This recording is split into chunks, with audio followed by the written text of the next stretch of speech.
Na mtazamaji, na tume ya maadili na kupambana na ufisadi nchini EACC imewataka maafisa usalama na utawala katika ukanda wa magharibi mwa Kenya kujiepusha na ufisadi katika utekelezaji wa majukumu yao kama njia mojawapo ya kukuza amani na usalama wa taifa.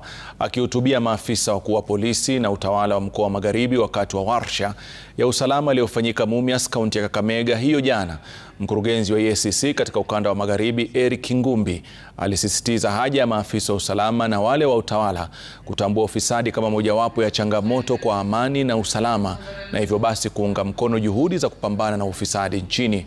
Ngumbi alisema kwamba ufisadi katika sekta ya usalama unaweza kupunguza imani ya wananchi kwa vyombo vya usalama na kuathiri pakubwa ushirikiano wa raia katika jitihada za kupambana na uhalifu.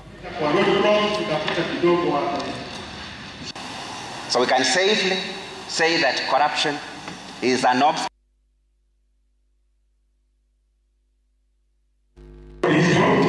Cyber threats that one I've already talked about it. So